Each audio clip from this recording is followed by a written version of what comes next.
Billy, president back in the mid 1970s, very different world then, but parallels in that we were just into the EEC then, crisis in the beef industry. Really, not an easy time to be president. No, we had seen very radical changes coming through, particularly because of the support arrangements that were changing from 1973 on, and I presume 74, 75 saw a very bad collapse in the beef and sheep industry, which we had to cope with.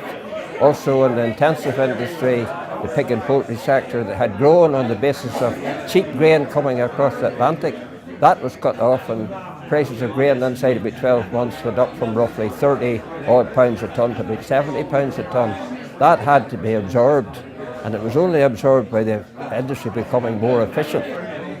And those two industries have lived, remember, in the last 40 years without any agricultural support. The CAP does nothing for them. And those of us who are in wouldn't want it any other way.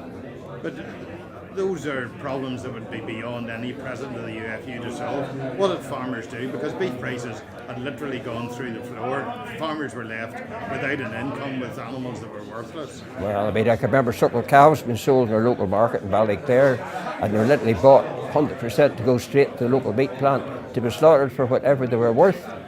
Cows were being slaughtered off at the same time, worth very, very little money.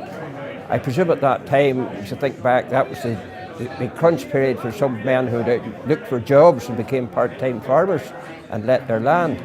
But things did change, through the latter part of the 70s. Yeah, there was a bit of a base put in there, but it took a bit of adjusting to. But do you look back to your time and realise the old adage that the cure to bad prices is bad prices? In other words, markets ultimately correct themselves.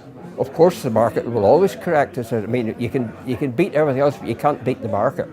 You can try and work your way around it, but the market at the end of the day is what will control. And there's nothing controls the market as much as supply and demand.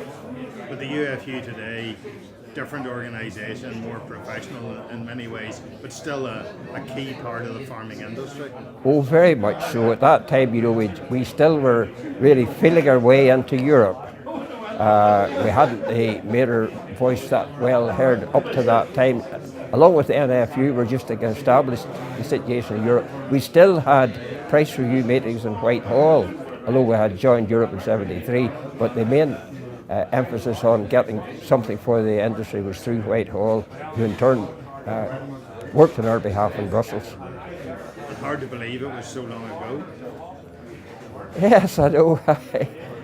Sometimes I think, what we thought were real problems in those days, looking back, you think now are quite petty to some of the ones we've had to face since that. But maybe that's the way things develop through time.